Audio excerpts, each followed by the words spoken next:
मलिका अस्पताल में बेड पर लेटे हुए तड़प रही है। वो गर्भवती है। बेड के पास उसका पति रमेश खड़ा है। आह आह रमेश, दर्द से मेरा पेट फटा जा रहा है। थोड़ा सा सह लो मल्लिका, डॉक्टर साहब सब कुछ ठीक कर देंगे। डॉक्टर साहब कुछ टेस्ट करने के बाद रमेश से कहते हैं, देखिए आपकी पत्नी की हालत बहुत खराब है, उन्हें कोई बड़े अस्पताल में ले जाना होगा, नहीं तो बच्चा और माँ दोनों मर सकते हैं। नहीं नहीं, ये मैं नहीं होने दे सकता, लेकिन बड़ा अस्पताल तो बहुत दूर है, देश के दक्षिण भाग ओडिशा में है। हाँ, ट्रेन में तत्काल टिकट करवा लीजिए, 2 दिन में पहुंच जाएंगे। लेकिन रमेश को तत्काल की टिकट नहीं मिली। रमेश ने जनरल का टिकट करवा लिया और अपनी प्रेग्नेंट बीवी को लेकर स्टेशन चला गया। मैं ठीक तो हो जाऊंगी ना, मेरे बच्चे को कुछ होगा तो नहीं? नहीं मल्लिका, डॉक्टर साहब ने कहा है कि अस्पताल बहुत बड़ा है, देश भर के लोग वहाँ इलाज करवाने जाते हैं। लेकिन हमें तो कंफर्म टिकट ही नहीं मिली। मैं इस अवस्था में 2 दिन बिना सोए कैसे जाऊंगी? वही तो चिंता है, लोगों से बात करके देखना पड़ेगा। पास ही में एक मजदूर खड़ा हुआ था। उसने कहा, कोई अपना जगह नहीं छोड़ेगा साहब, ये दुनिया बहुत स्वार्थी हो गया है। खैर मैं भी जा रहा हूँ इस ट्रेन से, कुछ काम हो तो बताना। समय पर ट्रेन स्टेशन पर आ गई। सब लोग जल्दबाजी में ट्रेन में चढ़ गए और ट्रेन चलने लगी। रमेश मलिका को लेकर उस बोगी में गया जहाँ ज्यादा पैसे देकर लोग सोते हुए सफर का आनंद लेते हैं। रमेश ने एक आदमी से कहा, साहब मेरी बीवी गर्भवती है, उसके पेट में बहुत दर्द है, उसे सोने के लिए थोड़ा सा जगह देंगे क्या?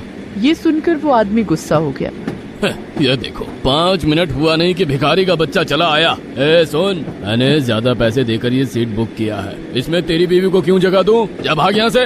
अरे तुम जैसे लोगों के लिए ही तो ट्रेन बदनाम है, तुम लोग बस अमीरों को परेशान करना जानते हो। सभी ने रमेश और उसकी बीवी का बहुत अपमान किया। रमेश अपनी बीवी को लेकर जनरल बोगी में चला गया जहाँ ठीक से खड़े होने की भी जगह नहीं थी। मेरे पेट में फिर दर्द हो रहा है, मैं खड़ी नहीं हो पा रही हूँ। थोड़ा सा इंतजार करो मल्लिका, टीटी साहब को आने दो, मैं उनसे बात करके देखता हूँ। कुछ देर बाद टीटी टिकट चेक करने के लिए आया। रमेश ने उससे सब कुछ खुलकर कहा। टीटी बोला, ये तुम्हारे बाप का ट्रेन है क्या? हाँ, यहाँ मुफ्त में कुछ नहीं होता है, मेरे पास एक बेड है, लेकिन उसके लिए 3000 रुपए लगेंगे। 3000 रुपए? लेकिन इतना पैसा तो मेरे पास नहीं है साहब। तो फिर बेड के बारे में भूल जाओ, पता नहीं कहाँ कहाँ से चले आते हैं गरीब के बच्चे। टीटी चला गया। मलिका खड़ी रही। रमेश उसके पास खड़ा रहकर उसे सहारा देता रहा। इतने में मलिका का पेट बहुत ज्यादा दुखने लगा। वो जोर जोर से चिल्लाने लगी, आह आह आह। तभी वो मजदूर वहां आया। स्टेशन में जो रमेश के पास खड़ा था, उसने कहा, भाभी जी को तकलीफ हो रही है ना, मैंने बहुत मुश्किल से एक सीट का इंतजाम किया है, आइए भाभी जी को बैठा दीजिए। मलिका उस सीट पर जाकर बैठ गई। आपका बहुत बहुत धन्यवाद, किसी ने हमें सीट नहीं दिया। अरे एक गरीब के मुश्किल वक्त पर एक गरीब ही तो काम आता है। मैं भी जा रहा हूँ अस्पताल इलाज करवाने। भगवान करे कि आप स्वस्थ हो जाएं, हम गरीबों का एक भगवान ही तो है। इतने में ट्रेन एक बार जोर से हिल गई, जैसे मानो भूकंप आया हो। अरे ये क्या हुआ, भूकंप आया क्या? नहीं भाभी जी, चिंता मत कीजिए, ये ट्रेन ऐसे ही है, बहुत पुराना ट्रेन है ना, बार बार कांप उठती है। आप अस्पताल जाते रहते हो क्या? हाँ, मुझे तो साल में 2 बार जाना ही पड़ता है। ऐसे ही बातचीत चलती रही। उधर ट्रेन एक बड़े स्टेशन पर घुसने वाली थी। ट्रेन के 2 ड्राइवर हाथ में फोन लेकर स्टेशन मास्टर से कांटेक्ट करने की कोशिश करने लगे। हेलो, प्लेटफॉर्म नंबर 5 क्लियर है ना? Hello hello. लेकिन दूसरी ओर से कोई रिस्पांस नहीं आया। रिस्पांस क्यों नहीं आ रहा है? हेलो हेलो, ट्रेन 2 मिनट में 5 नंबर प्लेटफॉर्म पर घुस जाएगी, लाइन क्लियर है ना? हेलो।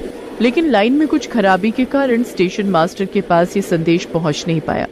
उधर 5 नंबर प्लेटफॉर्म के आगे एक मालगाड़ी खड़ी हुई थी। मालगाड़ी के ड्राइवर को भी कुछ संदेश नहीं मिला और लाइन में कुछ गड़बड़ी के कारण सिग्नल ग्रीन हो गया। इस यात्री भरी ट्रेन के ड्राइवर्स ने ग्रीन सिग्नल देखा। सिग्नल तो हरा है, चलो प्लेटफॉर्म पर ट्रेन घुसा देते हैं। ड्राइवर ने ट्रेन को 5 नंबर प्लेटफॉर्म की ओर मोड़ दिया। उधर सभी यात्री आराम से सो रहे थे। कोई अखबार पढ़ रहा था तो कोई खाना खा रहा था। मलिका को बहुत जोर से टॉयलेट आई। मुझे बाथरूम जाना है, ये बोलकर मलिका उठ गई और बाथरूम में घुस गई। तभी ट्रेन के ड्राइवर ने सामने मालगाड़ी को देखा। अरे बाप रे, सामने मालगाड़ी है, ब्रेक मारो ब्रेक मारो। ड्राइवर ने ब्रेक तो मारा, लेकिन ट्रेन की रफ्तार बहुत ज्यादा थी। ब्रेक मारकर भी कोई फायदा नहीं हुआ। इस ट्रेन ने मालगाड़ी को धक्का मार दिया और पूरी की पूरी ट्रेन पलट गई। मलिका बाथरूम में थी। बाथरूम टूट गया और वो बाथरूम से एक झटके में पास ही के एक खेत में गिर गई। उसके सिर पर चोट लगी और वो बेहोश हो गई। लेकिन बाकी यात्री ट्रेन के अंदर ही फंस गए। कोई ट्रेन के नीचे दबकर मर गया, किसी का हाथ शरीर से अलग हो गया तो किसी का पैर। सभी दर्द के मारे तड़पने लगे। बचाओ, हमें बचाओ। मुझे कोई बचा लो, मेरे बच्चे मेरा इंतजार कर रहे हैं। लेकिन कौन किसे बचाएगा? चारों तरफ खून ही खून बहने लगा। चारों ओर से रोने और चीखने चिल्लाने की आवाज आने लगी। दोनों ड्राइवर तो वहीं पर मर गए। रमेश का एक हाथ शरीर से अलग हो गया। उसने आसपास देखा तो वो मजदूर मरा पड़ा था। रमेश को रोना आ गया। आपने हमारी कितनी मदद की और ये क्या हुआ आपको? मल्लिका कहाँ है? रमेश ठीक से खड़ा नहीं हो पाया, लेकिन किसी भी तरह एक हाथ की मदद से वो ट्रेन से बाहर आया। वो मल्लिका को ढूंढने लगा। मल्लिका कहाँ हो तुम? मुझे आवाज दो, मल्लिका। रमेश की चीख किसी ने नहीं सुनी। उसने देखा चारों ओर लोग चीख रहे हैं, चिल्ला रहे हैं। इतने में रमेश ने देखा एक आदमी ट्रेन के अंदर से उसकी ओर हाथ बढ़ाए हुए उसे पुकार रहा है। मुझे बचा, मुझे खींचो, मुझे बचाओ। ये वही आदमी है जिसने मल्लिका को जगह नहीं दी थी, जिसने रमेश का अपमान करके भगा दिया था। लेकिन रमेश इंसान था, उसके पास दिल था। उसने उस आदमी को बचाने के लिए अपना हाथ बढ़ा दिया और बहुत मुश्किल से उस आदमी को खींच लिया। लेकिन उसके पास एक ही हाथ था, इसीलिए वो अपना बैलेंस ठीक नहीं रख पाया और ट्रेन के अंदर गिर गया।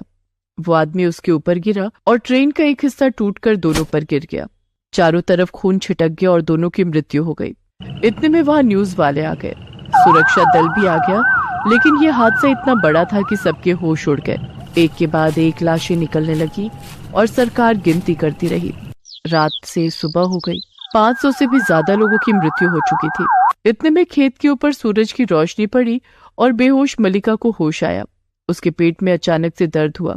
वो दर्द से तड़पने लगी और खेत में ही उसकी डिलीवरी हो गई। उसे एक बेटा हुआ। बेटा, मेरा बच्चा। लेकिन ये क्या हुआ? चारों तरफ इतना हंगामा क्यों है? अपने बेटे को गोद में लेकर मल्लिका ट्रेन की पटरी पर आई और ये सब देखकर चौंक गई। वो रमेश को ढूंढने लगी। पुलिस के पास जाकर उसने कहा, आपने मेरे पति को देखा है क्या? देखिए, हमारे पास बहुत सारी लाश हैं। उन सबको देखकर अपने पति को आइडेंटिफाई करो। मल्लिका लाशों के पहाड़ में अपने पति को ढूंढती रही और अंत में उसे रमेश की डेड बॉडी दिखी। मल्लिका रो पड़ी। एक पुलिस वाले ने उसे सहारा दिया। देखो, रो मत। तुम्हारे जैसे बहुतों ने अपने परिवार वालों को खोया है। शुक्र करो कि तुम जिंदा हो और तुम्हारा बच्चा भी ठीक है। मल्लिका ने अपने बेटे के सर पर चुंबन किया। बेटा, तू बिल्कुल अपने बाप पर गया है। जिस दिन इतने सारे लोगों की जान गई, उस दिन दुनिया में एक नई जान आई। शायद यही है जीवन का सार, यही है जीवन का मतलब। हम सभी को एक ना एक दिन तो जाना ही है, लेकिन मृत्यु इतनी भयानक होती है, ये किसको पता था। जिंदगी 2 पल की है दोस्तों, उसे जी भर कर जी लीजिए। पता नहीं कब किसका बुलावा आ जाए। मुस्कुराने की वजह तुम हो।